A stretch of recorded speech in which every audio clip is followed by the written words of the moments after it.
مولاي صل وسلم دائما ابدا۔ چھٹا سپارہ سورۃ النساء آیت نمبر 153 سے آج کا سبق شروع ہو رہا ہے۔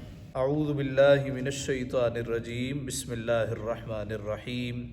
یسألک اہل الکتاب ان تنزل علیہم کتابا من السماء فقد سألوا موسیٰ اکبر من ذلک فقالوا ارنا اللہ جہرہ فأخذتهم الصاعقة بظلمهم ثم اتخذوا العجل من بعد ما جاءتهم البينات فعفونا عن ذلك وآتينا موسى سلطانا مبينا۔ صدق اللہ العظیم۔ یسألوکا، اے محبوب آپ سے سوال کرتے ہیں اہل الکتاب، اہل کتاب، ان تنزل علیہم کتابا من السماء، ان کے تنزل اتارو، علیہم ان پر، کتاباً کتاب، من سے، السماء آسمان سے۔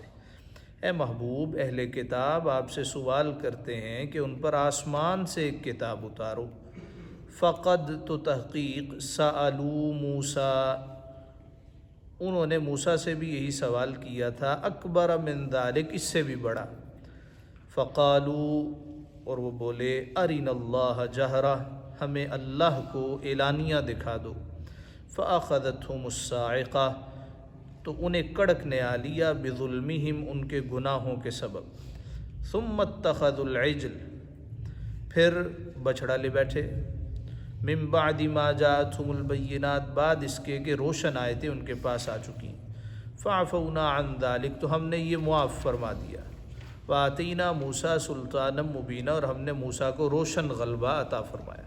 اہل کتاب کہتے تھے اگر آپ سچے نبی ہیں تو جس طرح جناب موسیٰ علیہ السلام گئے اور اللہ نے آسمان سے ان کو تختیاں عطا کر دیں، آپ بھی اس طرح تختیاں لے کے آئیں، ہمارے سامنے آسمان سے کتاب آئے، ہمیں بتایا جائے جی آپ اللہ کے نبی ہیں۔ اللہ رب العزت نے فرمایا محبوب آپ کو ان کے اس سوال پر پریشان ہونے کی ضرورت نہیں ہے، جناب موسیٰ سے تو اس سے بھی بڑا سوال کر چکے۔ جناب موسیٰ چلو وہاں سے جا کے تختیاں لے آئے، بعد میں کہنے لگے ہم تب مانیں گے جب خود اللہ کو دیکھ لیں گے۔ تو انہیں کڑک نے آ لیا، یہ جو ہم نے پہلے پڑھا کہ انہوں نے جب یہ مطالبہ کیا کہ ہمیں اللہ دیکھنا ہے، ظاہراً دیکھنا ہے، اعلانیہ دیکھنا ہے، تو کڑک آ گئی اور وہ سارے کے سارے مر گئے۔ جناب موسیٰ علیہ السلام نے پھر دعا کی، پھر وہ زندہ ہوئے، پھر انہوں نے بچھڑے کو معبود بنا لیا۔ اللہ تعالیٰ نے فرمایا فَاقْتُلُوا أَنفُسَكُمْ، اپنے آپ کو قتل کرو۔ تو اللہ تعالیٰ نے فرمایا کہ محبوب ان کی تو یہ عادت بد ہے، یہ جناب موسیٰ سے اس سے بھی بڑے بڑے سوال کر چکے ہیں، اگر آسمان سے کتاب آ بھی جائے یہ پھر بھی نہیں مانا۔ فَوْقَهُمُ الطُّورَ بِمِيثَاقِهِمْ، پھر ہم نے ان پر طور کو اونچا کیا۔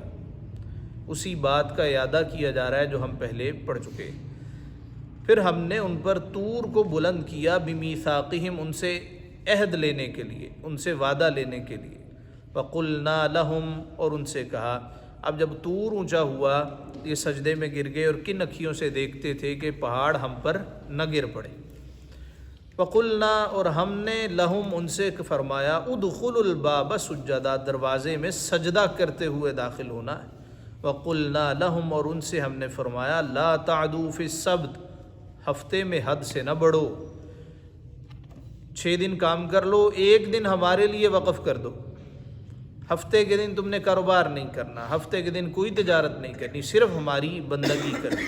اب جو انہوں نے نافرمانیاں کی ہیں اللہ رب العزت ان کا ذکر فرما رہا ہے۔ وَأَخَذْنَا مِنْهُمْ مِيثَاقًا غَلِيظًا، اور ہم نے ان سے غلیظ میثاق لیا۔ غلیظ اردو میں ہم کہتے ہیں جو غلط چیز ہو، عربی میں کہتے ہیں پختہ چیز، گھاڑی چیز، مضبوط چیز۔ فَبِمَا نَقْضِهِمْ مِيثَاقَهُمْ وَكُفْرِهِمْ بِآيَاتِ اللَّهِ، تو ان کی کیسی بدعہدیوں کے سبب ہم نے ان پر لعنت کی۔ وَكُفْرِهِمْ بِآيَاتِ اللَّهِ، اور اس لیے کہ وہ آیات الہیہ کے منکر ہوئے۔ وَقَتْلِهِمُ الْأَنْبِيَاءَ بِغَيْرِ حق، اور انبیاء کو ناحق شہید کرتے۔ وَقَوْلِهِمْ قُلُوبُنَا غُلْفٌ، اور جب انہیں تبلیغ کی جاتی تو کہتے ہمارے دل تو غلافوں کے اندر ہیں۔ وَقَوْلِهِمْ قُلُوبُنَا، اور ان کے اس کہنے پر کہ قُلُوبُنَا غُلْف، ہمارے دلوں پر غلاف چڑھے ہیں۔ بل طبع اللہ علیہا بکفرہم، بلکہ اللہ نے ان کے کفر کے سبب ان کے دلوں پر مہر لگا دی۔ فلا یؤمنون الا قلیلا، تو ایمان نہیں لاتے مگر بہت تھوڑے۔ وبکفرہم وقولہم علی مریم بہتانا عظیما، اب یہ یہودیوں کو جو سزائیں ملیں کس وجہ سے ملیں اسی کا تذکرہ چل رہا ہے۔ وبکفرہم، اور اس لیے کہ انہوں نے کفر کیا، وقولہم علی مریم بہتانا عظیما، اور مریم علیہ السلام پر بڑا بہتان اٹھایا۔ کیا بہتان لگاتے تھے؟ کہ جس طرح آج کل اپنے آپ کو مسلمان کہلوانے والے سیدہ عائشہ صدیقہ پر تہمت لگاتے ہیں، اسی طرح یہ یہود حضرت مریم پر تہمت لگاتے تھے۔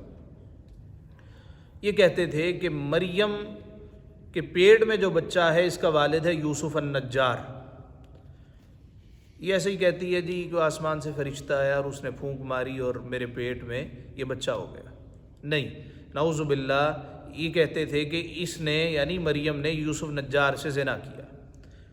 اللہ رب العزت نے قرآن مجید میں کسی عورت کا نام ذکر نہیں کیا سوائے حضرت مریم کے، ان کی عصمت بیان کرنے کے لیے۔ اور سورۃ النور میں سیدہ عائشہ صدیقہ رضی اللہ تعالیٰ عنہ کی برات نازل فرمائی کہ یہ جو لوگ ان پر یعنی حضور علیہ السلام کی زوجہ پر، ہماری اماں عائشہ صدیقہ پر تہمت لگاتے ہیں، یہ پرلے درجے کے منافق اور کافر ہیں، یہ گمراہ لوگ ہیں۔ ہمارے استاد گرامی کہا کرتے تھے یہ جو مسلمانوں میں یہ گروہ چلا آ رہا ہے یہ یہود کا تسلسل چلا آ رہا ہے۔ جس طرح وہ شرارتیں کرتے تھے، جس طرح وہ بدظن کرتے تھے، جس طرح انہوں نے دین کی اصل کو چھوڑا تھا، اس طرح یہ جو اسلام میں ایک فرقہ ہے اس نے بھی دین کی اصل کو چھوڑ دیا۔ نہ توحید رہی، نہ رسالت کی خبر رہی، نہ عبادات کی خبر رہی، نہ معاملات کی خبر رہی، بھنگیں بھی چل رہی ہیں، چرسیں بھی چل رہی ہیں، اور نمازوں کو ان کے اوقات پہ نہیں پڑھا جا رہا، دین کی اصل کو مونڈا جا رہا ہے۔ فرماتے تھے کہ یہ یہود کا تسلسل ہی چلا رہا ہے۔ اللہ رب العزت نے فرمایا وَبِكُفْرِهِمْ، اور انہوں نے کفر کیا، وَقَوْلِهِمْ عَلَى مَرْيَمَ بُهْتَانًا عَظِيمًا، اور مریم پر بڑا بہتان باندھا۔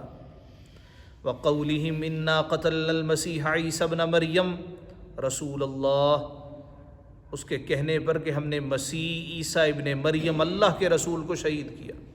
یہود آج تک حضرت مریم علیہ السلام پر تہمت لگا رہے ہیں۔ آج کے یہود بھی حضرت مریم پر تہمت ہی لگاتے ہیں، اسی وجہ سے حضرت عیسیٰ کو نہیں مانتے، جبکہ ہم عیسائیوں کے زیادہ قریب ہیں بنسبت یہود کے، کہ ہم حضرت سیدہ مریم علیہ السلام کی عظمت کی گواہی دیتے ہیں، از خود نہیں دیتے، ہمارا قرآن گواہی دے رہا ہے۔ وقولہم، اس کے کہنے پر، انا قتلنا المسیح عیسیٰ ابن مریم، کہ ہم نے مسیح عیسیٰ ابن مریم رسول اللہ، اللہ کے رسول کو شہید کر دیا۔ یہود ایک یہ بھی نعرہ بلند کرتے تھے کہ ہم نے عیسیٰ ابن مریم کو قتل کر دیا۔ اللہ کہتا ہے وما قتلوہ، اور انہوں نے اسے قتل نہ کیا، وما صلبوہ، اور نہ سولی دی، نہ صلیب پہ چڑھایا، ولیکن شبہ لہم، بلکہ ان کے لیے اس کی شبیہ کا ایک بنا دیا گیا۔ قرآن مجید میں اس کی تفصیل نہیں ہے، بعض مفسرین نے تفصیل بیان کی۔ اب آپ نے محسوس کیا ہوگا کہ میں جب یہ ترجمہ اور تفسیر آپ کی خدمت میں گوش گزار کرتا ہوں تو شان نزول بیان نہیں کرتا، الا ماشاءاللہ جہاں بہت ہی ضروری ہو اور زیادہ کا اتفاق ہو۔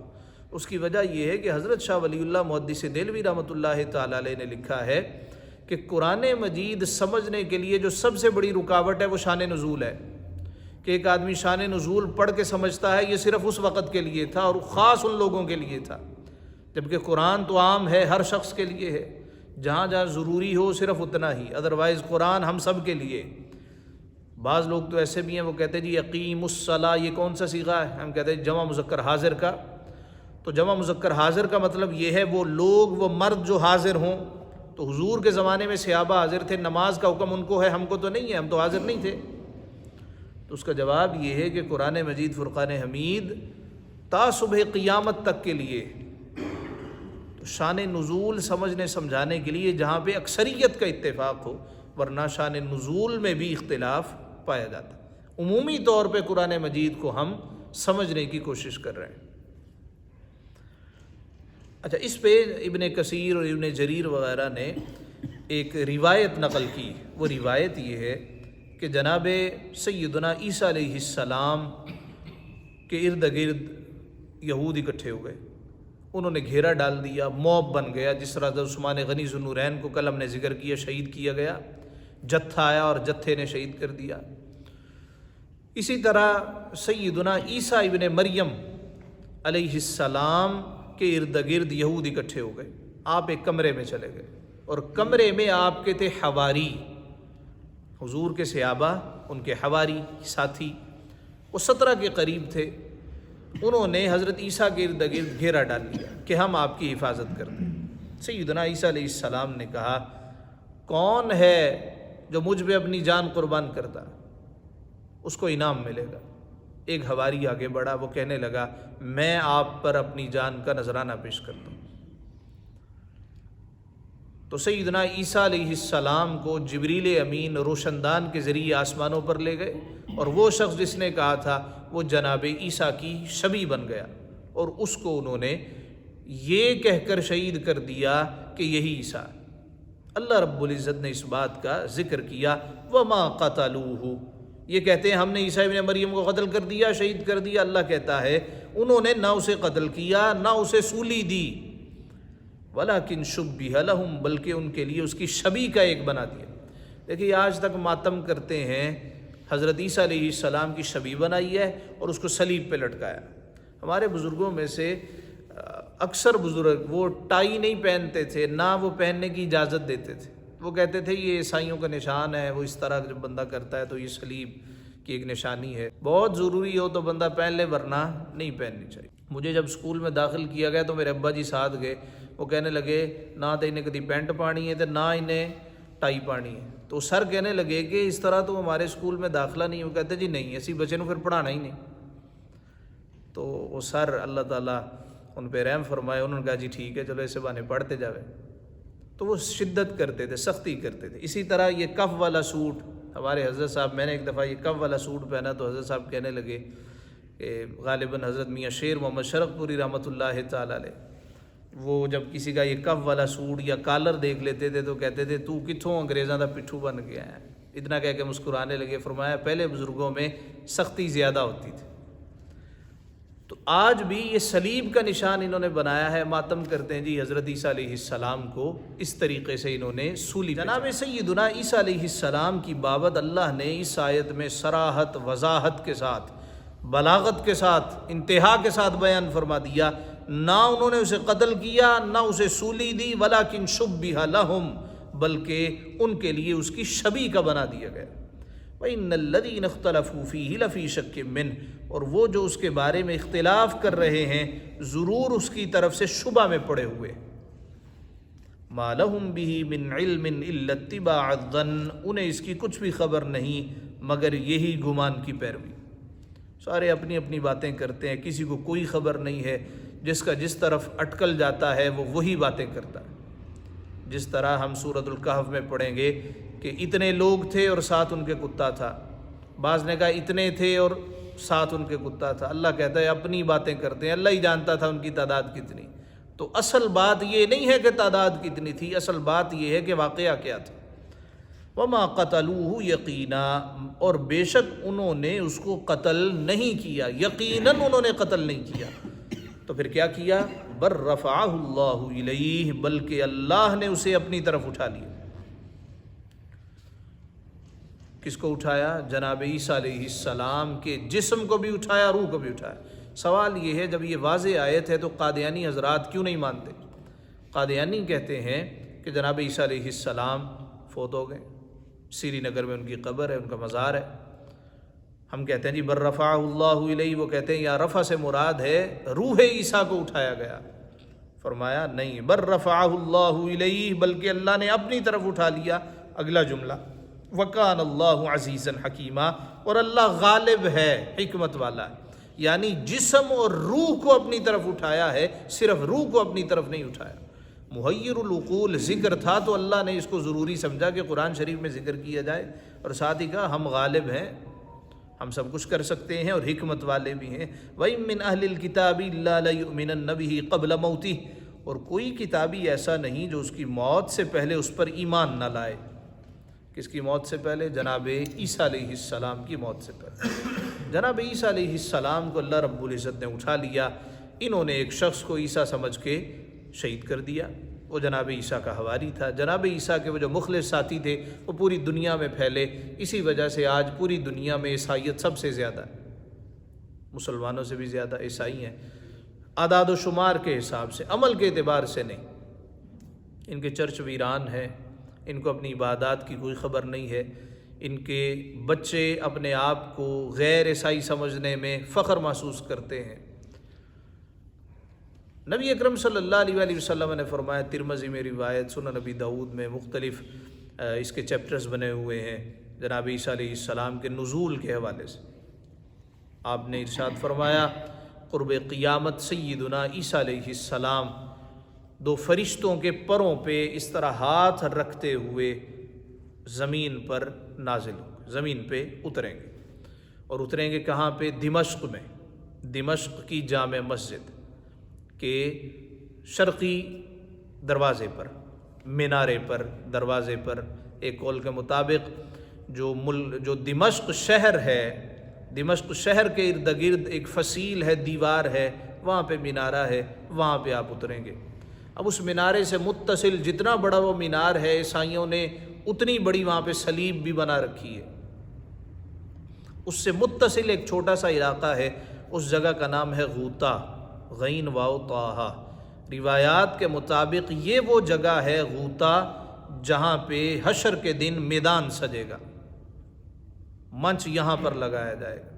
ایک قول کے مطابق عرفات ہے اور ایک قول کے مطابق غوطہ ہے۔ حضور علیہ السلام نے فرمایا، جناب عیسیٰ علیہ السلام اتریں گے، فجر کی اذان ہو چکی ہوگی اور امام مصلی امامت پر بیٹھا ہوگا۔ ایک شخص دیکھے گا اور کہے گا، وہ جس کا انتظار تھا جناب عیسیٰ، دیکھو وہ آسمانوں سے اتر آئے۔ امام صاحب پیچھے ہٹ جائیں گے، اور وہ امام کون ہوں گے؟ سیدنا امام مہدی رضی اللہ تعالیٰ عنہ، حضرت امام مہدی ہوں گے، جن کے بارے اہل تشیع کا یہ عقیدہ ہے کہ حضرت امام مہدی یہ موجود ہیں لیکن غائب ہیں، کسی غار میں چھپے ہوئے ہیں، قرب قیامت آئیں گے۔ اہل سنت و جماعت کا عقیدہ یہ ہے کہ حضرت امام مہدی کہیں چھپے نہیں ہوئے، اس لیے کہ حضور کی آل میں سے ہو اور چھپتا پھرتا ہو، مجھے کوئی دیکھ نہ لے، دنیا پہ ظلم ہو رہا ہے، چھپا ہوا ہے، نہیں۔ جناب امام مہدی علیہ السلام رضی اللہ تعالیٰ عنہ آپ پیدا ہوں گے، اور آپ کا نام حضور علیہ السلام کے نام نامی اسم گرامی پر، یعنی محمد صلی اللہ علیہ وسلم، حضور کے نام پر محمد مہدی، امام مہدی یعنی ہدایت والا، ہدایت دینے والا، اور آپ کے والد گرامی کا نام حضور کے والد گرامی کے نام پر جناب عبداللہ، اور آپ کی والدہ کا نام حضور کی اماں جان کے نام پر سیدہ آمنہ ہوگا۔ تو جب امام صاحب پیچھے آئیں گے، سیدنا امام مہدی رضی اللہ تعالیٰ عنہ، تو حضرت عیسیٰ اشارہ کریں گے، نہیں جی آپ ہی نماز پڑھائیں۔ نبی پاک صلی اللہ علیہ وآلہ وسلم نے فرمایا، وہ کیسا وقت ہوگا جب سیدنا عیسیٰ ابن مریم بھی تمہاری اقتداء میں نماز پڑھیں۔ تو پھر سوال پیدا ہوتا ہے کہ حضور علیہ السلام تو خاتم النبیین ہیں،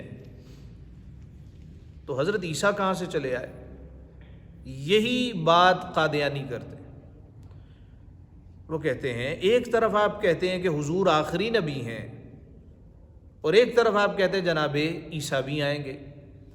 اس کا جواب یہ ہے کہ خاتم النبیین کا مطلب سمجھنے کی ضرورت۔ خاتم النبیین کا مطلب یہ نہیں ہے جو سب سے آخر میں آئے، بلکہ خاتم النبیین کا مطلب ہے سب سے آخر میں جس کے سر پہ اللہ نے نبوت کا تاج رکھا ہے۔ سب سے آخر میں جس کے سر پہ اللہ نے نبوت کا تاج رکھا ہے، نبی بنا کے مبعوث فرمایا ہے، وہ حضرت سیدنا محمد مصطفیٰ کی ذات۔ ان کے بعد نبی آئیں گے، جس طرح حضرت سیدنا موسیٰ علیہ السلام، سیدنا عیسیٰ علیہ السلام آئیں گے، نبی تو ہوں گے، نبی تو وہ ہوں گے، لیکن وہ حضور کے امتی بن کر آئیں گے، نبوت ان سے زائل نہیں ہوگی۔ وہ نبی ہوں گے لیکن حضور کی امت میں بن کے آئیں گے۔ اس وجہ سے خاتم النبیین کا ترجمہ یہ ہے، مطلب یہ ہے، وہ نبی سب سے آخر میں اللہ رب العزت نے جس کے سر پہ نبوت کا تاج رکھا، اول میں اللہ رب العزت نے سرکار کے بارے اعلان فرما دیا یہ میرا نبی ہے. حضور نے فرمایا میں اس وقت بھی نبی تھا جب آدم علیہ السلام مٹی اور پانی کے درمیان تھے. سب سے آخر میں جن کو حکم ہوا جی اب آپ اعلان فرمائیے، سب سے آخر میں آپ کے سر پہ اس کا تاج سجایا گیا. اس وجہ سے آپ کو حضور علیہ السلام خاتم النبیین کہا جاتا. یہ تعریف واضح ہو گئی. لہٰذا حضرت عیسیٰ علیہ السلام آئیں گے، وہ نبی ہوں گے لیکن امت بن کر تشریف لائیں گے. اور جب حضرت عیسیٰ علیہ السلام آئیں گے تو خنزیر کو قتل کریں گے، صلیب کو توڑ دیں گے، دنیا میں امن امان ہوگا، لوگ زکوٰۃ لے کے نکلیں گے، کوئی زکوٰۃ لینے والا نہیں ہوگا. یہ سرکار نے ارشاد فرمایا. اور پھر سارے کے سارے اہل کتاب بھی حضرت عیسیٰ پر ایمان لے آئیں گے. تو جناب عیسیٰ اس وقت چونکہ سرکار کی امت میں سے ہوں گے لہٰذا شریعت صرف سرکار کی چلے گی. اب پڑھتے ہیں یہ آیت وَإِن مِّنْ أَهْلِ الْكِتَابِ، اور کوئی کتابی ایسا نہیں إِلَّا لَيُؤْمِنَنَّ بِهِ قَبْلَ مَوْتِهِ، جو اس کی موت سے پہلے اس پر ایمان نہ لے آئے. وَيَوْمَ الْقِيَامَةِ يَكُونُ عَلَيْهِمْ شَهِيدًا، اور قیامت کے دن وہ ان پر گواہ ہوگا. فَبِظُلْمٍ مِّنَ الَّذِينَ هَادُوا حَرَّمْنَا عَلَيْهِمْ طَيِّبَاتٍ، تو یہودیوں کے بڑے ظلم کے سبب ہم نے وہ بعض ستھری چیزیں حرمنا علیہم طیبات احلت لہم وبصدہم عن سبیل اللہ کثیرا، کہ ان کے لیے حلال تھی ان پر حرام فرما دی. حرمنا علیہم وبصدہم عن سبیل اللہ کثیرا، اور اس لیے کہ انہوں نے بہتوں کو اللہ کی راہ سے روکا. واخذہم الربا، اور اس لیے کہ وہ سود لیتے. وقد نہوا عنہ، حالانکہ وہ اس سے منع کیے گئے. وَأَكْلِهِمْ أَمْوَالِ النَّاسِ بِالْبَاطِلِ، اور لوگوں کا مال ناحق کھا جاتے. یہ پیچھے ہم ساری اس کی تفصیل پڑھ چکے. وَأَعْتَدْنَا لِلْكَافِرِينَ مِنْهُمْ عَذَابًا أَلِيمًا، اور ان میں جو کافر ہوئے ہم نے ان کے لیے دردناک عذاب تیار کر رکھا ہے. لَٰكِنِ الرَّاسِخُونَ فِي الْعِلْمِ، اچھا سارے ایک جیسے نہیں تھے، بعض مسلمان بھی ہو گئے. جناب عبداللہ بن سلام فرمایا لَٰكِنِ الرَّاسِخُونَ فِي الْعِلْمِ مِنْهُمْ، لیکن ہاں جو ان میں علم میں پکے تھے. راسخون فی العلم، علم میں پکے. والمؤمنون، اور ایمان والے ہیں. یؤمنون، وہ ایمان لاتے ہیں. بما انزل الیک، اس پر اے محبوب جو آپ پر اتارا، جو آپ پر نازل ہوا. وما انزل من قبلک، اور جو آپ سے پہلے اترا. والمقیمین الصلاۃ، اور نماز قائم رکھنے والے. اب یہ نماز قائم رکھنے والے کون؟ حضور کے صحابہ. والمؤتون الزکاۃ، اور زکوٰۃ دینے والے. والمؤمنون باللہ، اور اللہ پر اور قیامت پر. والمؤمنون باللہ والیوم الآخر، اللہ پر ایمان رکھنے والے، قیامت پر ایمان رکھنے والے. اولئک سنؤتیہم اجرا عظیما، ایسوں کو ان قریب ہم بڑا اجر و ثواب عطا کریں. سارے صحابہ نماز پڑھنے والے، زکوٰۃ ادا کرنے والے، اللہ پر یوم آخرت پر ایمان رکھنے والے. اللہ کہتا ہے ہم ان کو بڑا اجر و ثواب دیں گے، اور یہ کہتے ہیں کہ بھئی یہ نعوذ باللہ مسلمان ہی نہیں تھے. اس وجہ سے کہا جاتا ہے کہ کتاب ام الکتاب قرآن کو سینے سے لگا لو. اور علامہ سعید مدرسہ صاحب کہا کرتے تھے کتابڑیاں چھاڑ دیو تو کتاب پڑھ لو. یہ چھوٹی چھوٹی کتابیں ہیں نا جو بندوں نے لکھی ہیں اور اپنے رجحان کے مطابق لکھی ہیں. کوئی کسی تنظیم سے تعلق رکھتا تھا، کوئی کسی شخصیت سے تعلق رکھتا تھا، کسی کے اپنے نظریات تھے، کوئی کسی بادشاہ کے زیر تحت تھا، زیر اثر تھا. فرمایا ان ساریاں کتابوں نے چھڑ دی، ایک کتاب قرآن. حضرت اقبال نے کہا تھا گر تمی خواہی مسلمہ زیستن، نیست ممکن جز بقرآن زیستن. اگر تو چاہتا ہے نا کہ تو مسلمان بن کے زندہ رہے تو قرآن کا دامن تھام لے. قرآن کے سوا ایسا ممکن نہیں ہوگا. ہر کتاب تجھے اپنی طرف بلائے گی، یہ کتاب ہے جو اللہ کی طرف بلائے گی. انا اوحینا الیک، اے محبوب بے شک ہم نے تمہاری طرف وحی کی. کما اوحینا الی نوح، جیسے وحی کی نوح کی طرف. والنبیین من بعدی، اور اس کے بعد پیغمبروں کی طرف. وحی کی صورت کیسی تھی، کس طرح وحی آیا کرتی تھی؟ حضرت امام بخاری رحمۃ اللہ تعالیٰ علیہ نے ایک پورا باب باندھا ہے. بخاری شریف کی ابتدا ہی اس باب سے ہوتی ہے، بدء الوحی، وحی کی ابتدا.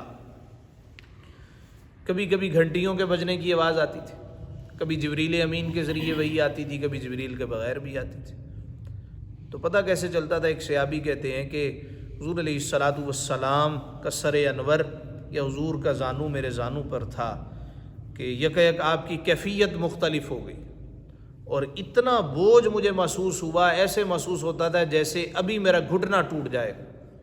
سیدہ عائشہ صدیقہ رضی اللہ تعالیٰ عنہ کہتی ہیں سخت سردی کے عالم میں نبی پاک صلی اللہ علیہ وآلہ وسلم کے ماتھے پر کثرت سے پسینہ نمودار ہوتا تھا، بہت زیادہ پسینہ آیا کرتا تھا، تو ہم سمجھ جاتے تھے کہ یہ وحی نازل ہو رہی ہے۔ تو مستشرقین نے اس پر بھی اعتراض کیا اور کہا کہ یہ مرگی کے دورے کی علامت ہے، چونکہ عیسائی ہیں، جس طرح قرآن شریف میں وہ بار بار اعتراض کرتے ہیں، اسی طرح یہ آج بھی اعتراض کرتے چلے آ رہے ہیں۔ نبی اکرم صلی اللہ علیہ وآلہ وسلم ایک مرتبہ اونٹنی پر سوار تھے کہ وحی نازل ہونا شروع ہو گئی، کیفیت بدل گئی، اور وہ اونٹنی اب کتنی طاقتور ہوتی ہے، جب وحی نازل ہو رہی تھی اس کے دونوں پاؤں آگے سے کھل گئے، زمین کی طرف اس کا سینہ لگنے جا رہا تھا، اور پھر حضور علیہ السلام پر کیفیت ختم ہوئی اور پھر سیدھی ہوئی۔ قرآن نے کہا نا قولاً ثقیلا، بڑی بھاری بات ہے، یہ پہاڑوں نے اٹھانے سے انکار کر دیا۔ یہ تو مصطفیٰ کریم علیہ السلام کا حوصلہ ہے کہ رب کی طرف سے نازل کردہ کلام کو اپنے سینے میں جذب کیا، اور ہم گنہگاروں کو یہ عطا فرمائے۔ انا اوحینا الیک کما اوحینا الی نوح والنبیین من بعدی، بے شک اے محبوب ہم نے تمہاری طرف وحی بھیجی جیسے وحی نوح اور اس کے بعد پیغمبروں کو بھیجی۔ واوحینا الی ابراہیم و اسماعیل و اسحاق و یعقوب والاسباط، اور ہم نے ابراہیم اور اسماعیل اور اسحاق اور یعقوب اور ان کے بیٹوں، وعیسیٰ و ایوب و یونس و ہارون و سلیمان، اور عیسیٰ اور ایوب اور یونس اور ہارون اور سلیمان کو وحی بھیجی۔ وآتینا داؤد زبورا، اور ہم نے داؤد کو زبور عطا فرمائی۔ ورسلا قد قصصناہم علیک من قبل، اور رسولوں کو جن کا ذکر آگے ہم تم سے فرما چکے ہیں، ورسلا لم نقصصہم علیک، اور ان رسولوں کو جن کا ذکر تم سے نہ فرمایا۔ وکلم اللہ موسیٰ تکلیما، اور اللہ نے موسیٰ سے واقعتاً کلام کیا۔ قرآن مجید میں 25 نبیوں کا ذکر ہے، 25 انبیاء کا تذکرہ ہے۔ مسلمانوں کا عقیدہ یہ ہے کہ اللہ تعالیٰ نے کم و بیش 1,24,000 پیغمبر بھیجے، 313 یا 315 رسول بھیجے۔ رسول کے پاس اپنی شریعت ہوتی ہے، اپنی کتاب ہوتی ہے، اس کو اللہ کتاب دیتا ہے یا صحیفے عطا کرتا ہے۔ تو ہمارے پاس صرف یہ 4 کتابیں، تورات، زبور، انجیل اور قرآن۔ وہ جو اول 3 ہیں اس میں بھی تعریف ہو چکی ہے۔ صرف ایک کتاب جو 1400 سال پہلے کا نسخہ ہے، آج بھی وہی روئے زمین پر موجود ہے۔ حضرت عثمان غنی جس کو پڑھتے پڑھتے شہید ہو گئے، وہ آج بھی استنبول کے توپ کاپی میوزیم میں موجود ہے، زبر زیر پیش کا بھی فرق نہیں ہے۔ اور زبور اگر امریکہ کا چھاپا لیں اس میں فرق مل جائے گا، اور یورپ کا چھاپا لیں اس میں فرق مل جائے گا، 10 سال کے چھاپے خریدیں اس میں فرق مل جائے گا، کس میں عدد کتنا لکھا ہوا، کس میں عدد کتنا لکھا ہوا ہے، بہت زیادہ فرق۔ تو اس کی حفاظت اللہ نے کیسے کی؟ 2 طریقوں سے۔ ایک تو کتابی شکل میں، اگر کتابی شکل میں جس طرح کہ آج تک یہ تورات ہے، انجیل ہے، زبور ہے، مکمل حفاظت ہو جاتی تو پھر دوسری کی ضرورت ہی نہیں تھی۔ اللہ تعالیٰ نے کیسا مضبوط انتظام فرمایا کہ چھوٹا سا بچہ دنیا کے کسی خطے میں ہو، اس کی زبان کوئی بھی ہو، وہ رب کے کلام کو حفظ کرنا چاہے تو وہ حفظ کر لیتا۔ تو 2 طریقوں سے کہا جاتا ہے جب ہلاکو خان نے بغداد کو تاراج کیا، اس نے ساری کتابیں، قرآن مجید سارے کے سارے دجلہ میں بہا دی، اور اعلان کیا کہ آج کے بعد یہ کتاب جو تمہیں جہاد پہ ابھارتی ہے، قتال پہ ابھارتی ہے، میں نے اس کو ختم کر دیا۔ روئے زمین پہ اس کتاب کا نام و نشان نہیں رہا۔ ایک چھوٹا سا بچہ کھڑا ہوا، کہنے لگا وہ کتاب جو گھروں میں موجود ہے، جو صفحات پہ لکھی ہے، وہ تو تم نے مٹا دی، وہ کتاب جو اللہ نے میرے سینے میں رکھی ہے وہ کیسے مٹاؤ گے؟ تو اللہ رب العزت نے اس طریقے سے اس کا انتظام کیا۔ اچھا، اب ہوتا یہ ہے کہ بچے قرآن پاک حفظ کرتے بھول جاتے ہیں۔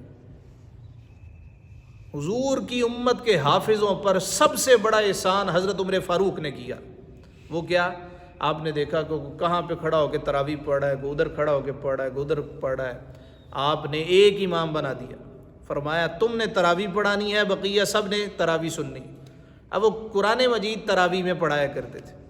آج تک اسی حضرت عمر فاروق کی سنت پہ عمل ہو رہا ہے۔ جو بچہ قرآن مجید تراویح میں پڑھا لیتا ہے پھر اس کو قرآن مجید بھولتا نہیں ہے. ایک دفعہ پڑھا لے، اگلا سال نہ بھی وہ پورا سال پڑھے، اگلے سال تک اللہ تعالیٰ اس کے سینے میں اس کو محفوظ رکھتا ہے، اور پھر ہر سال وہ تراویح سناتا ہے، قرآن مجید محفوظ ہو جاتا ہے. نبی پاک صلی اللہ علیہ وآلہ وسلم نے فرمایا قرآن مجید کی مثال ایسے ہے جیسے اونٹ کو پکڑ کے رکھتے ہو تمہارے پاس رہتا ہے، اس کو چھوڑ دیتے ہو بھاگ جاتا ہے. اسی طرح جو حفظ کر کے اس کو دہراتے نہیں ہیں وہ ایسے ہی ہے جس طرح کہ اونٹ انہوں نے اپنے پاس کھڑا کیا ہوا ہے، کبھی بھی وہ چلا جائے گا، بھاگ جائے گا. لیکن جو دہراتے رہتے ہیں وہ ایسے ہی ہے جس طرح کے نکیل انہوں نے پکڑ کے رکھی ہے. حضرت عمر فاروق رضی اللہ تعالیٰ عنہ کا حافظوں پر احسان. ہم کیا کرتے ہیں شوق میں بچے کو کہتے ہیں جب اسکول پڑھ رہا ہے تو چل نال حفظ بھی کر لوے. شوق ہوتا ہے بچے کو حفظ کرا لیا، نہ والد نے کبھی اس سے سنا ہاں بھئی تو حفظ کر رہا ہے تو مجھے سبق سنا، اور سکول والے انہوں نے صرف نام دے رکھا یہاں حفظ بھی کرایا جاتا ہے. حالانکہ یہ ایک مکمل وقت دینے والی کتاب ہے، یہ پارٹ ٹائم جاب نہیں ہے کہ ساتھ آپ 6ویں بھی کریں 7ویں بھی کریں 8ویں بھی کریں حفظ بھی ہو جائے. آج تک کبھی ان اسکولوں سے نکلے ہوئے بچے آپ ان سے منزل سن کے دیکھیں ان کو یاد نہیں ہوتی. ان سے کہیں ذرا تراویح سنا کے دیکھیں، سنانی تو چھوڑو وہ سن نہیں سکتے. اس کے لیے پورا وقت درکار ہے. اس کو معمولی نہ سے پارٹ ٹائم جاب نہیں ہے، یہ مکمل جاب. تو اللہ رب العزت نے قرآن مجید کی حفاظت 2 طریقوں سے کی، ایک تو کتابی شکل میں، دوسرا سینوں میں محفوظ کر کے. سمجھ نہیں بھی آتی، آپ دیکھیں اردو ہے، اردو کا آپ کوئی ناول لے لیں، کوئی نظم، کوئی غزل کی کوئی بڑی کتاب لے لیں، آپ اس کو منو ان یاد نہیں کر سکتے. اتنی بڑی کتاب 500-550 صفحات کی، یہ معجزہ ہے تو اس کلام کا معجزہ ہے، میرے رب کا معجزہ. تو یہاں پہ قرآن مجید میں صرف 25 انبیاء کا تذکرہ ہے. بقیہ اللہ کہتا ہے کچھ کا ذکر ہم نے آپ سے کر دیا، کچھ کا نہیں کیا. وہ دنیا میں جہاں بھی آئے ہم ان پر ایمان رکھتے ہیں، اعتقاد رکھتے ہیں. رسولا مبشرین و منذرین، رسول خوشخبری دیتے ہیں اور ڈر سناتے ہیں. رسول کا کام کیا ہے؟ وہ خوشخبری سنانے والا ہوتا ہے، ڈر سنانے والا ہوتا ہے. انسانوں کی طرف مبعوث کیا جاتا ہے. لِأَلَّا يَكُونَ لِلنَّاسِ عَلَى اللَّهِ حُجَّةٌ بَعْدَ الرُّسُلِ، کہ رسولوں کے بعد اللہ کے یہاں لوگوں کو کوئی عذر نہ رہے کہ مولا ساڑھے والتے آئے کوئی نہیں، سنتے دسے کسی نے نہیں. وَكَانَ اللَّهُ عَزِيزًا حَكِيمًا، اور اللہ غالب ہے، حکمت والا. لیکن اللہ یشہد بما انزل الیک انزلہ بعلمہ، لیکن اے محبوب اللہ اس کا گواہ ہے کہ اس نے تمہاری طرف اتارا. والملائکۃ یشہدون، وہ اس نے اپنے علم سے اتارا ہے. بعلم انزلہ بعلمہ، اس نے اپنے علم سے اتارا ہے. والملائکۃ یشہدون، اور فرشتے گواہ ہیں. وکفیٰ باللہ شہیدا، اور اللہ گواہ کافی. لہٰذا یہ جو مطالبے کرتے ہیں تمہیں ان مطالبات پر پریشان ہونے کی ضرورت نہیں ہے. ان الذین کفروا، بے شک وہ جنہوں نے کفر کیا، وصدوا عن سبیل اللہ، اور اللہ کی راہ سے روکا، قد ضلوا ضلالا بعیدا، بے شک وہ دور کی گمراہی میں پڑے ہیں. ان الذین کفروا، بے شک جنہوں نے کفر کیا، وظلموا، اور حد سے بڑے، لم یکن اللہ لیغفر لہم، اللہ ہرگز انہیں نہ بخشے گا، ولا لیہدیہم طریقہ، اور نہ انہیں کوئی راہ دکھائے گا، الا طریق جہنم خالدین فیہا ابدا، مگر جہنم کا راستہ کہ اس میں ہمیشہ ہمیشہ رہیں گے. وَكَانَ ذَلِكَ عَلَى اللَّهِ يَسِيرًا، اور یہ اللہ کو آسان ہے. یا ایھا الناس، اے لوگو، قد جاءکم الرسول بالحق من ربکم، تمہارے پاس یہ رسول حق کے ساتھ تمہارے رب کی طرف سے تشریف لائے. فآمنوا خیرا لکم، تو ایمان لاؤ اپنے بھلے کے لیے. وَإِن تَكْفُرُوا، اور اگر تم کفر کرو، فَإِنَّ لِلَّهِ مَا فِي السَّمَاوَاتِ وَالْأَرْضِ، تو بے شک اللہ ہی کا ہے جو کچھ آسمانوں کا ہے اور جو کچھ زمینوں میں ہے. یعنی اس رسول پر ایمان لے کے آنا ہے. پھر اللہ رب العزت فرما رہا ہے اگر تم نے نہ مانا تو یاد رکھو اللہ کے پاس ہے جو کچھ آسمانوں میں زمینوں میں ہے. حدیث قدسی ہے، نبی پاک صلی اللہ علیہ وسلم نے فرمایا، اللہ فرماتا ہے اگر ساری دنیا کے لوگ اتقا بن جائیں، سب سے بڑھ کے متقی انسان کی طرح بن جائیں، اور سب سے بڑھ کے متقی کون ہے؟ حضور کی ذات. اگر سارے انسانوں کے دل ایسے ہو جائیں جس طرح کہ سرکار کا دل انور ہے، دل مبارک ہے، تو اللہ کہتا ہے اللہ کو کوئی رتی برابر بھی فائدہ نہیں پہنچا سکتا. اللہ کی شان تو جیسی ہے ویسی ہے، اللہ کی شان بڑھتی نہیں ہے، نہ اللہ کا علم بڑھتا ہے. اور اگر ساری دنیا کے انسانوں کے دل اشقا یعنی جو سب سے زیادہ بدبخت ہے اس کے دل کی طرح ہو جائیں، وہ کون ہے؟ وہ شیطان ہے۔ سارے انسان شیطان بن جائیں، سارے ہی برے ہو جائیں، تو اللہ کہتا ہے مجھے رتی برابر یہ نقصان نہیں دے سکتے۔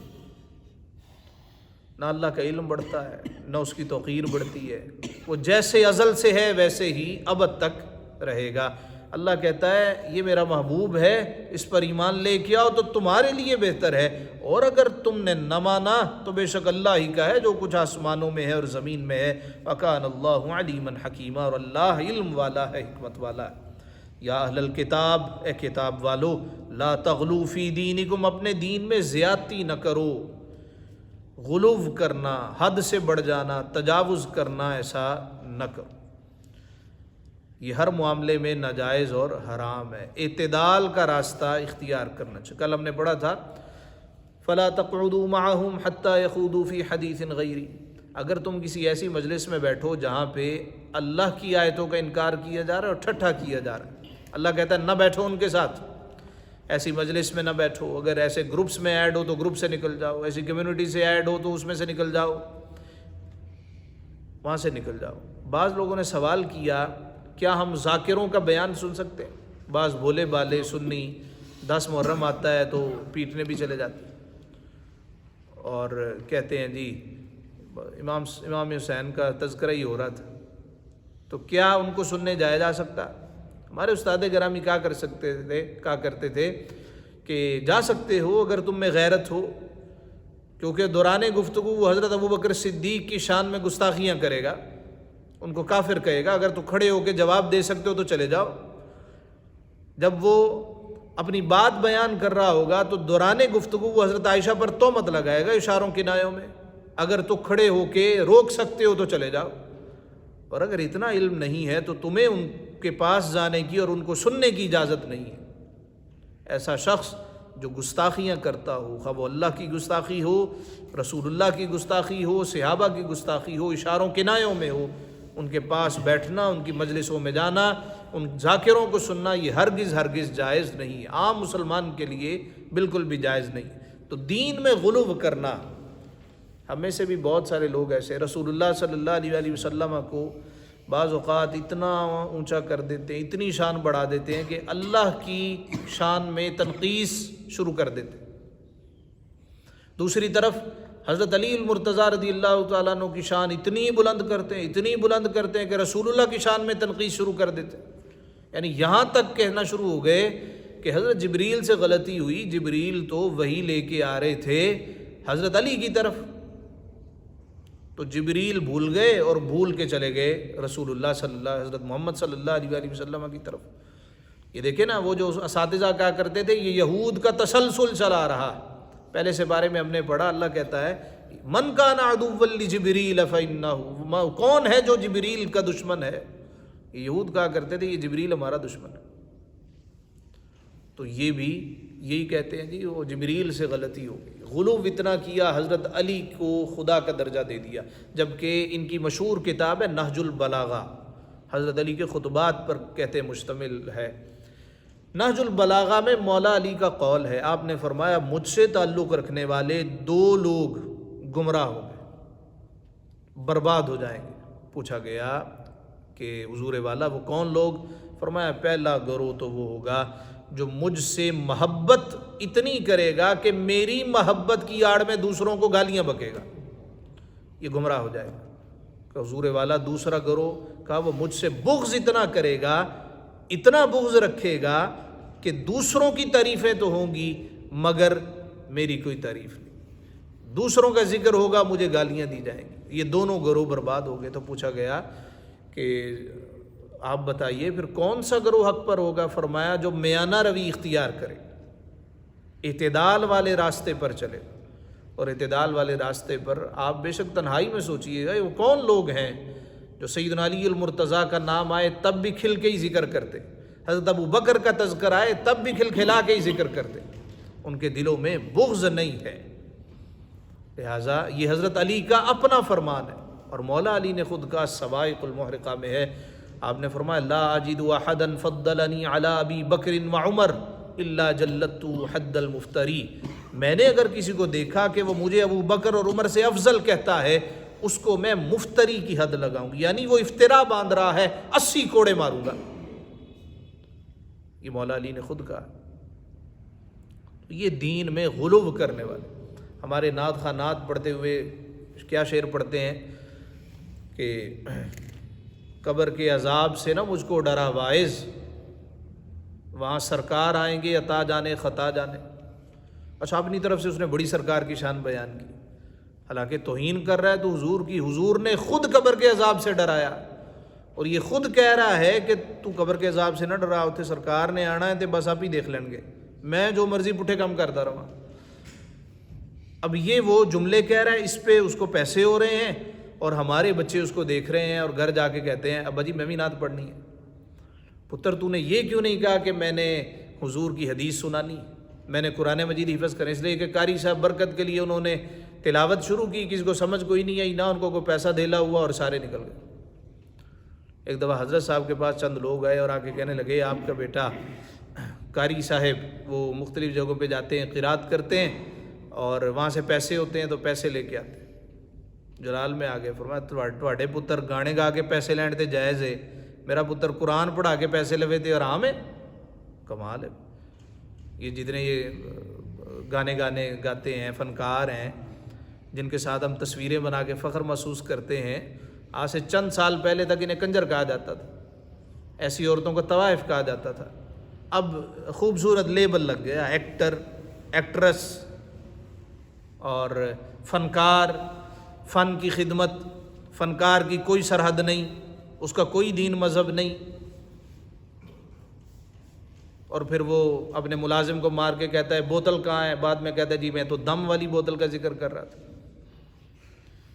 چل رہا ہے کہ نہیں یہ سارا، یہ ڈرامے چل رہے ہیں۔ تو یہ کہنا جی فنکار ہے تو مذہب کوئی نہیں، تو دین کوئی نہیں، تو فلاں کوئی نہیں، یہ سارے ان کی کمائیاں حرام کی، ٹھیک ہے، ان کی کمائیاں حرام کی، یہ ان کی آمدن یہ جائز نہیں ہے،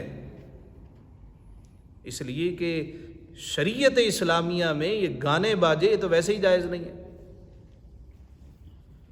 تو دین میں غلو کرنا یہ درست نہیں، ایسی بات جس سے اللہ نے روکا ہو، سرکار دو عالم نے روکا ہو، اس کو اشعار کی زینت بنانا یہ بھی درست نہیں۔ پیچھے لکھا ہوتا ہے رب جانے تے حسین جانے، کیا مطلب؟ ٹھیک ہے آپ خوش عقیدہ ہیں، آپ کا عقیدہ ٹھیک ہے، لیکن اس کا مطلب کیا ہے؟ کبھی سوچ کے تو دیکھیے۔ اور جو اس پہ بات کرے اس کو کہتے ہیں جی وہابی ہو گیا ہے، تو وہابی بھی ٹھیک کہتے ہیں، کیوں ہر بندہ انجینئر مرزا کو سنتا ہے، کیوں ہر نوجوان اس سے متاثر ہو رہا ہے؟ اس کی وجہ یہ کچھ غلطیاں ہیں معاشرے میں تو لوگ اس کو سنتے ہیں، ٹھیک ہے، وہ گستاخ ہے، وہ بے ادبی سے بات کرتا ہے، وہ استہزاء کرتا ہے، ساری باتیں غلط ہیں، ساری باتیں غلط ہیں۔ بزرگوں کا مذاق اڑانا، ٹھٹھا کرنا، یہ پرلے درجے کی جہالت ہے، جس کی وجہ سے جو اس کی اصل بات ہے وہ بھی لوگوں تک نہیں پہنچتی ہے تو غلط طریقے سے پہنچتی، کیوں؟ وہ کہتے ہیں جی یہ تو استہزاء کرنے والا ہے، ٹھٹھا کرنے والا ہے، غلط بات کہنے والا ہے۔ مبلغ کا کبھی بھی انداز استہزائیہ نہیں ہوتا۔ اللہ تعالیٰ نے فرمایا اے اہل کتاب لا تغلو فی دینکم، اپنے دین میں غلو نہ کرو، یعنی حد سے تجاوز نہ کرو، ولا تقولوا علی اللہ الا الحق، اور اللہ پر نہ کہو مگر سچ۔ لوگوں سے بات کر کے کہانی سنا کے کہنا جی یہ اللہ والوں کہانی آئی، یہ اللہ نے کہا ہے، انما المسیح عیسی ابن مریم رسول اللہ وکلمتہ، مسیح عیسیٰ مریم کا بیٹا اللہ کا رسول ہی ہے، وکلمتہ، اور اس کا ایک کلمہ ہے۔ تو غلو کیا کرتے تھے؟ جناب مسیح کو کہتے تھے اللہ کا بیٹا، اللہ نے کہا یہ مریم کا بیٹا، اور اللہ کا کلمہ ہے۔ کلمہ کا مطلب ایک کلمہ کن سے اللہ تعالیٰ نے ان کو پیدا کیا، القاہا الی مریم وروح من، کہ مریم کی طرف بھیجا اور اس کے یہاں کی ایک روح، فآمنوا باللہ ورسلہ، تو اللہ اور اس کے رسولوں پر ایمان لاؤ، ولا تقولوا ثلاثہ، اور تین نہ کہو، ثلاثہ تین، اس کو کہتے ہیں ٹرینٹی، عقیدہ تثلیث، وہ کہتے ہیں ایک عیسیٰ، خدا کا بیٹا، اور دا ہولی اسپرٹ، روح، ایک شخص میں تین چیزوں کو عیسائی مانتے ہیں، ان کا مشہور عقیدہ ہے، اس کو عقیدہ تثلیث کہا جاتا ہے۔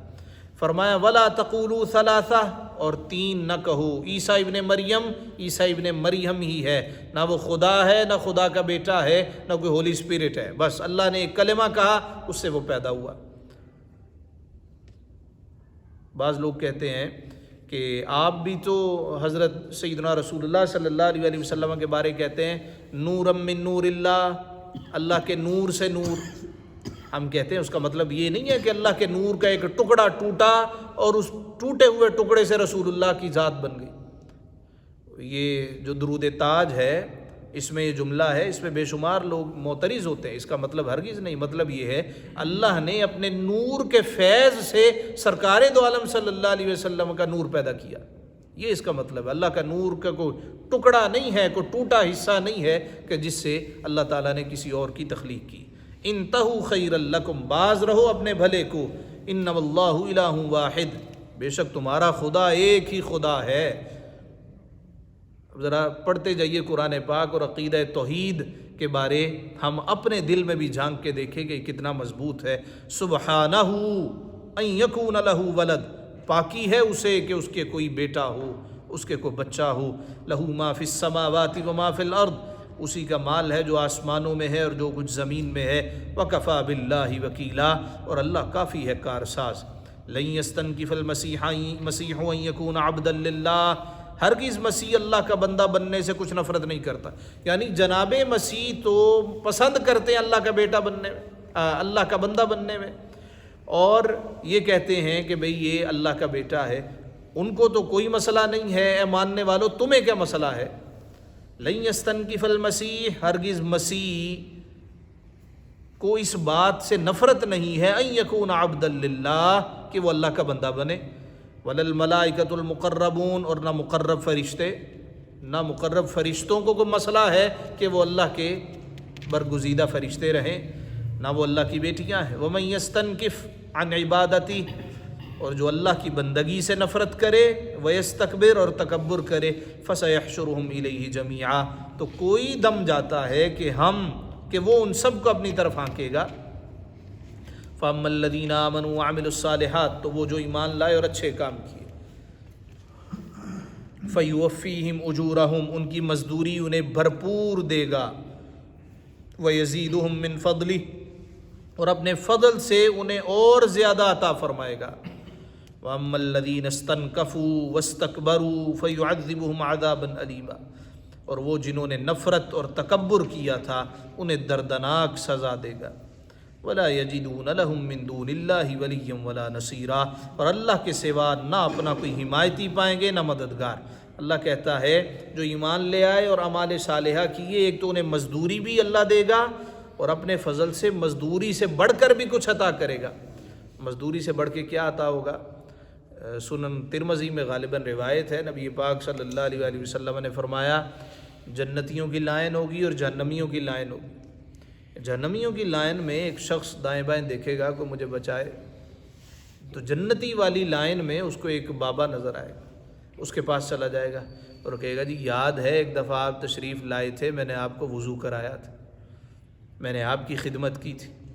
مجھے تو یاد نہیں ہے، لیکن اگر کیا تھا، کہنے لگا جی میں نے آپ کو خوش کیا تھا، اب میں یہاں غمگین ہوا، مجھے خوش کر دیجیے۔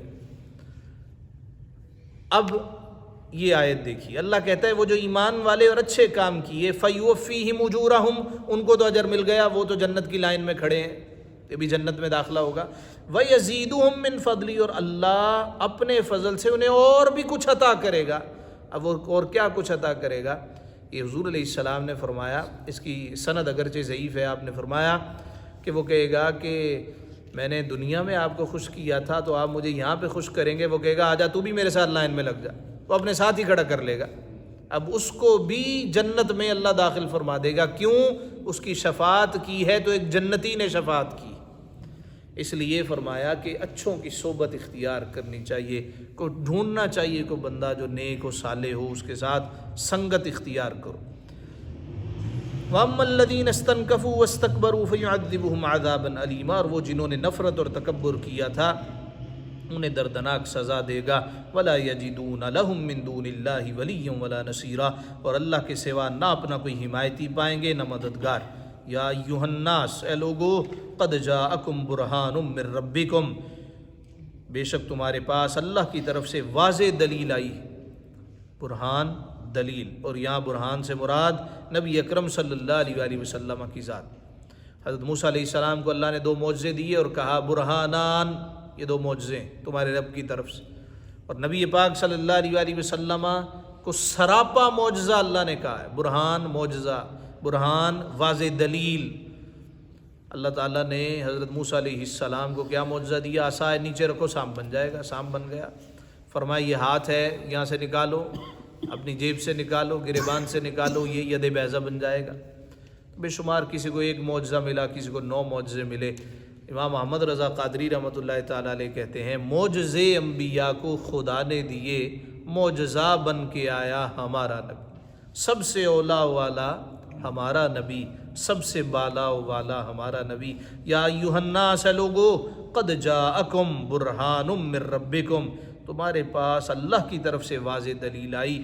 وانزلنا الیکم نورا مبینا، اور ہم نے تمہاری طرف روشن نور اتارا۔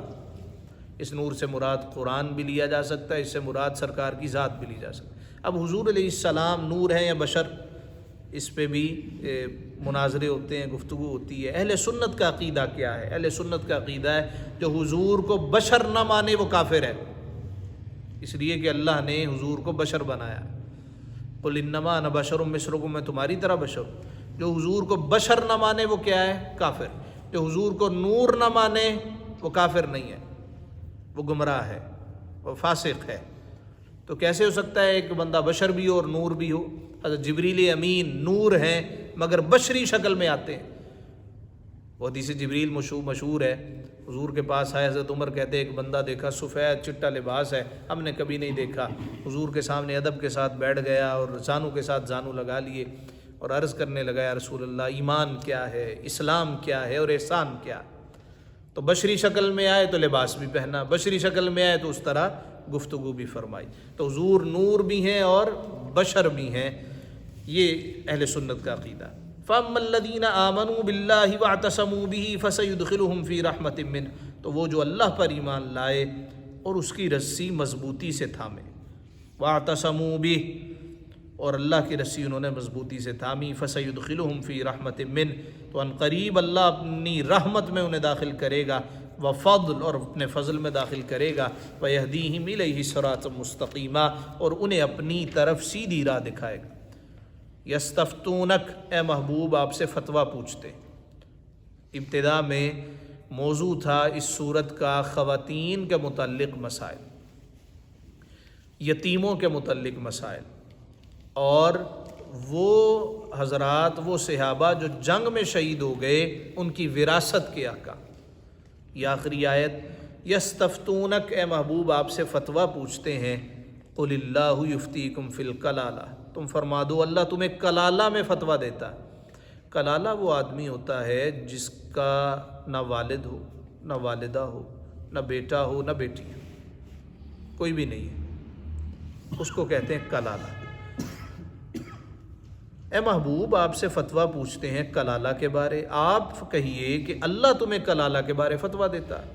ان امرؤ ہلک، اگر کسی مرد کا انتقال ہو جائے، امرا، اگر کوئی مرد ہلاک ہو جائے، فوت ہو جائے، لیس لہ ولد، لیس لہ ولد ولہ اخت، جو بے اولاد ہے اور اس کی ایک ہی بہن ہے، فلہا نصف ما ترک، تو ترکے میں سے اس کی بہن کا آدھا حصہ، وہو یرثھا ان لم یکن لہا ولد، اور مرد اپنی بہن کا وارث ہوگا اگر بہن کی اولاد نہیں ہو۔